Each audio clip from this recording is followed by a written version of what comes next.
கரூர் பக்கத்தில் குளித்தலையில் ஒரு நாயோட சத்தம் கத்துற சத்தம் கேட்டு பார்த்தீங்கன்னா ஒரு விவசாயி ஒரு கிணத்துள்ள பார்த்துருக்காரு. கிணத்துள்ள பார்த்தா நாய் ஒன்று தவறி விழுந்து கிடந்திருக்கு.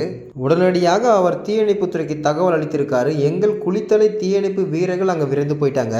அங்கே போய் பார்த்தா பாருங்க, அந்த கிணறு எவ்வளோ அடி ஆழம் பாருங்க. பாறைகள் நிறைந்த கிணத்து உள்ள எங்கள் வீரர் ஒருத்தர் பாருங்க மனதைரியத்தோட தம்மளோட இடுப்புல கயிறை கட்டிட்டு உள்ள போயிட்டாருங்க. உள்ள போன அந்த வீரர் பார்த்தீங்கன்னா அந்த நாய்கிட்ட போகும்போது அந்த நாய் ரொம்பவே ஆக்ரோஷமா அவரை பார்த்து வாயை திறந்துட்டு கடிக்க வந்திருக்குங்க கிட்ட.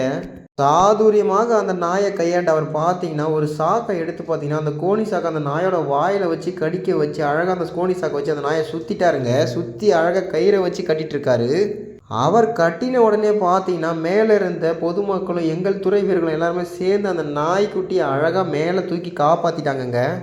அவ்வளோ ஆழமுள்ள அந்த கிணத்துள்ள இறங்கி நாயை காப்பாற்றின வீரர் பார்த்தீங்கன்னா தன்னோட வீரத்தால் மேலே ஏறி அழகாக எவ்வளோ வீரன் போல் வராரு பாருங்க. நாய்க்குட்டி கயிறத்தெல்லாம் அவுத்து விட்டுட்டாங்க. அந்த நாய்க்குட்டி ஓடி போயிடுச்சு. நீங்களும் நாய்க்குட்டி உங்களுக்கு பிடிக்குன்னா எங்கள் வீரர்களுக்கு ஒரு ரெட் ஹார்ட்டை கமெண்ட் பண்ணிடுங்க.